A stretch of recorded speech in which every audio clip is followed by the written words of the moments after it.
November the 27th marks a very special day. The launch of Leagues 5 Raging Echoes. I'm Skritic and I make a lot of Leagues related content, but today Jagex have entrusted me to deliver some really exciting news about this upcoming league. If you've been living under a rock for the last 4 years, you might not know what a league is, so let me quickly explain. Raging Echoes League is a temporary game mode spanning 8 weeks with boosted XP rates, drop rates, and passive buffs. Everyone will be playing under Iron Man game rules, but with a twist. You start locked only to Misthalin and Kourend and have the ability to unlock 3 further regions, including the new region of Varlamore this time. How do you unlock regions exactly? Well, I'm glad you asked. League tasks are the name of the game and range from defeating that first poor goblin you come across to chopping your first tree all the way up to end game raids. Trust me when I say that the dopamine of ticking off task after task and seeing that pop up never gets old. And you'll be able to unlock your first, second, and third regions by completing a certain number of tasks. And that's not all, because completing league tasks also rewards you with league points, and these are important. Upon reaching certain league point thresholds, you'll be able to unlock relics. These are powerful, permanent buffs to your character that alter a gameplay style of your choice. Want to instantly process and bank items you gather?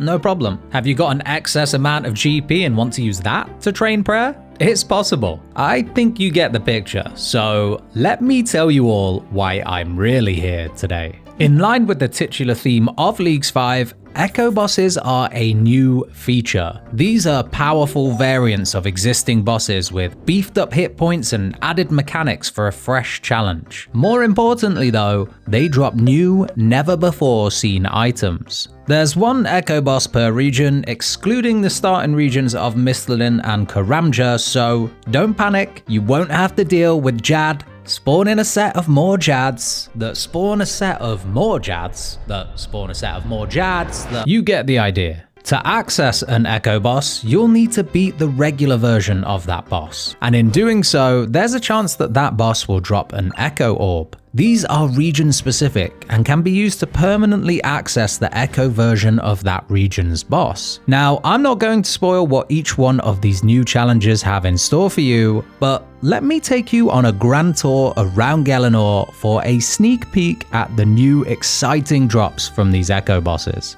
Oh, and if you happen to have planned any of your League's region choices ahead of now, then get ready to have those plans turned upside down and your mind truly blown, because this is going to change everything.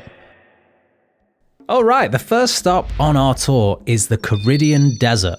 Just southwest of the Shanty Pass and deep underground is the Cowfight Lair. The Cowfight Queen resides in the depths and will award any challengers who can defeat its Echo variant with a chance to obtain a powerful ranged weapon befitting of the desert's characteristics, the Drygore Blowpipe.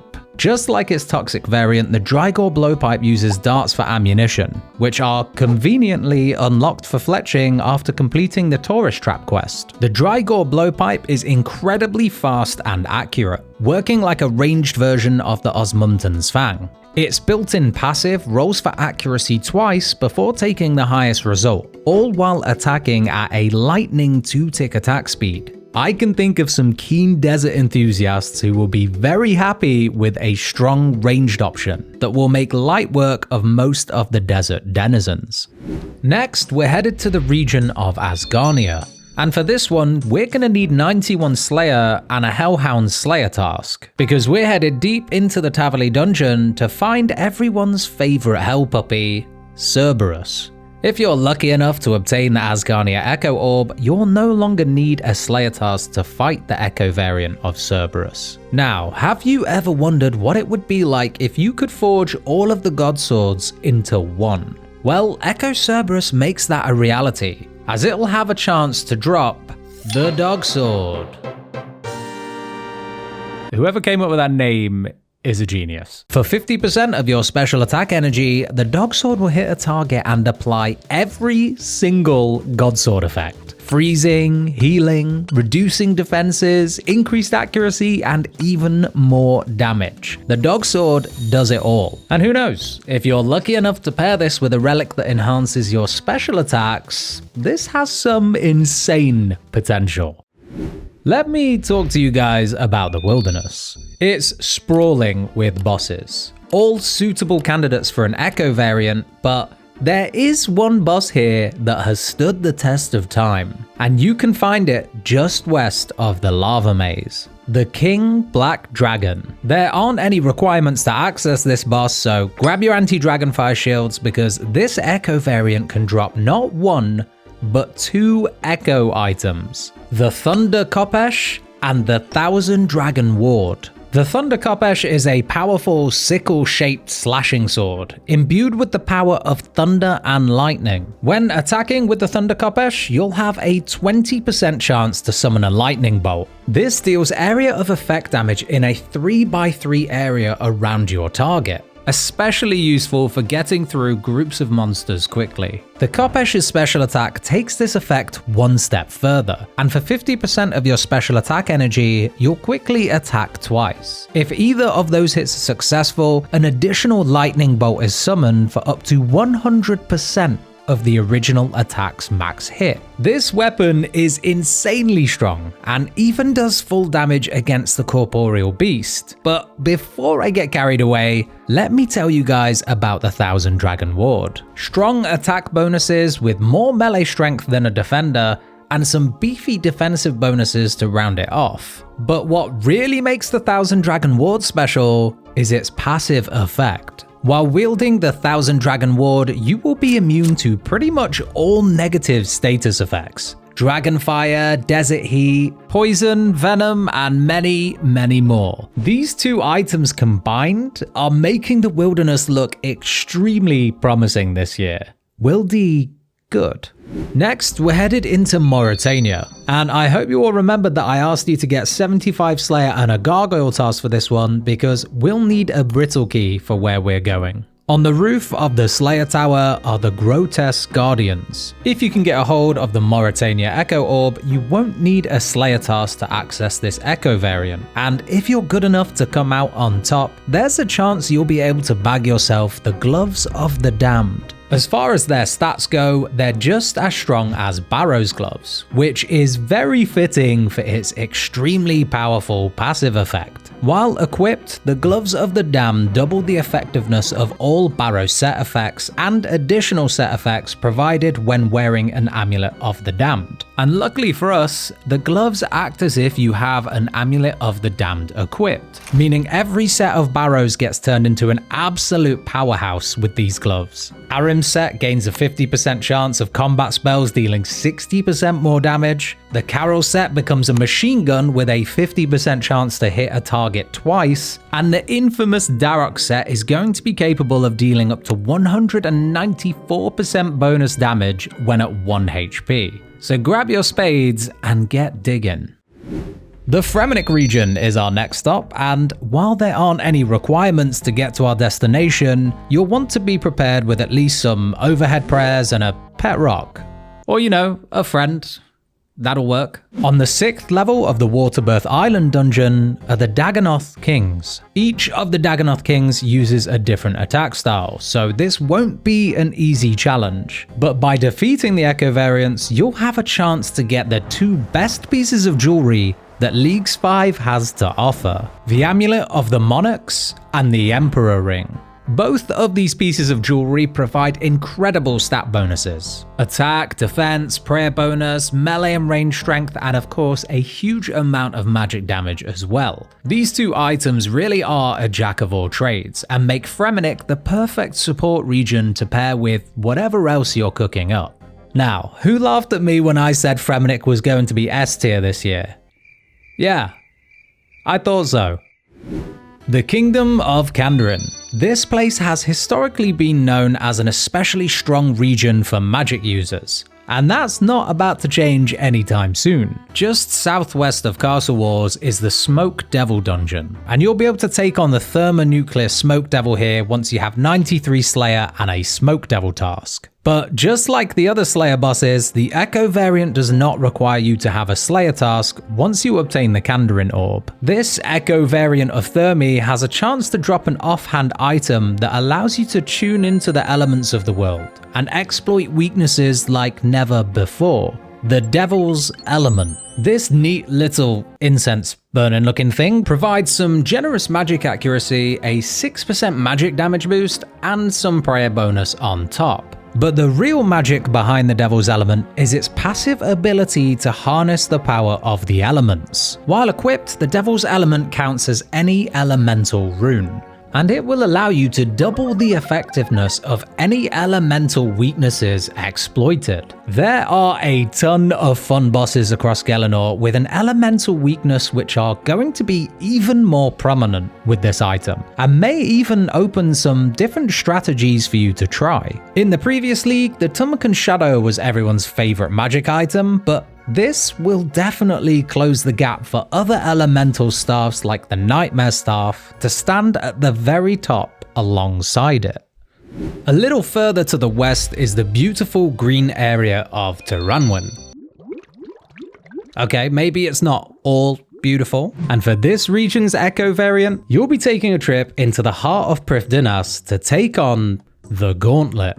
If you're up for the challenge, you'll need to tackle the Corrupted Gauntlet for a chance at the Tirannwn Echo Orb, which, once obtained, allows you to instantly skip the Gauntlet's preparation phase, as should you choose to fight the Echo variant, you'll be geared with a generous Gauntlet setup. This allows you to jump straight into the action with the Echo variant of the Hunlith. If you're lucky while fighting this Echo boss, you'll be able to get your hands on the Crystal Blessing. In addition to providing a big boost to prayer bonus, the Crystal Blessing harnesses the power of the Crystal Armor, allowing its accuracy and damage bonuses to be applied to all melee weapons while equipped. For those who aren't all familiar with this gear, a full set of Crystal Armor will give you a combined 30% accuracy and 15% damage bonus. I can definitely think of a few weapons I'd like to try this out with, but I'll leave the experimenting up to you guys. What do you think would pair well with this? Across the sea is the kingdom of Great Kourend. This massive landscape has a lot of great content to get stuck into, but for this next Echo variant, we'll be traveling to the Farming Guild. At level 65 farming, you'll be able to enter the intermediate tier of the Farming Guild. And after planting and watching your Hespori seed grow into a giant angry plant, you'll be able to fight it, and defeating it will guarantee you the Kourend Echo Orb. Obtaining this will allow you to fight Echo Hespori whenever you want, not requiring you to wait for a seed to grow. Befitting a piece of living nature, the Echo version of Hespori has a chance to drop the Nature's Reprisal, a tri-brid weapon capable of using all three combat styles. And what I love about this weapon the most is that even the melee option is a projectile, allowing you to slap on your best suit of armor and attack with melee from a distance. Now, you will need to charge Nature's Reprisal with 1 Nature Rune and 5 Earth Runes per charge, but you'll be rewarded with its incredibly versatile stats. These are absolutely no joke, and I'm expecting total chaos from this item. Grab your tree trunks, we're going to the Chambers of Xeric with this one. The final stop on our tour today takes us to the shining kingdom of Varlamore, the newest region in Leagues 5 with so many fun pieces of content to try out if you haven't already managed to do so. If you've been here before, then you'll know where I'm stood right now. The Fortis Colosseum, one of Old School RuneScape's toughest challenges, and who better to test your league prowess than an Echo version of Sol Heredit himself. Now, you'll be glad to know that this works a little differently to the other bosses, and that by beating all of the Colosseum waves and Sol Heredit, you will guarantee yourself the Varlamore Echo Orb drop. This will allow you to skip the Colosseum waves to take on the Echo variant of Sol whenever you want. This fight will take you to your absolute limits, but if you have what it takes to defeat Echo Sol, then you will have earned a chance to take the Titan's items for yourself. Introducing the Sunlight Spear and the Sunlit Bracers. The Sunlight Spear is a two-handed weapon.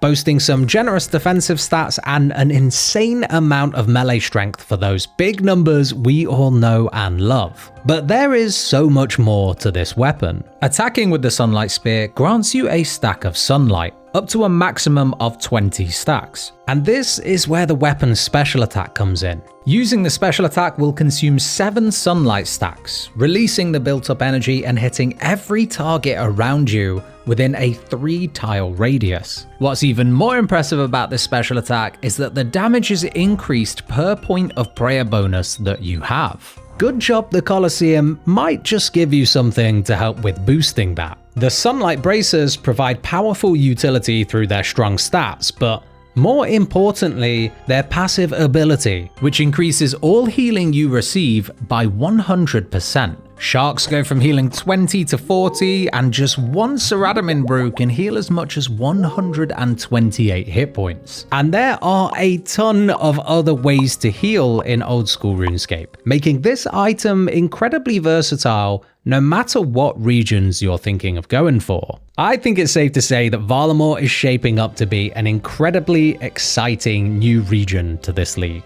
And that concludes our tour of the Echo bosses for Leagues 5 Raging Echoes. And I hope this hasn't thrown your current plans into absolute confusion. I'm sure absolutely no one out there had their mind set on what regions they were picking. Leagues is the most fun I've ever had in Old School RuneScape, and I just know you guys are going to love this one. So make sure you do 3 things before this video ends. Check out the reveals blog on the Old School RuneScape website if you want a sneak peek at the daily reveals from now until launch. Link to that in the description, by the way. Also, let me know in the comments what your favorite Echo boss reward is, and make sure you're locked in and ready for Leagues 5 on November the 27th.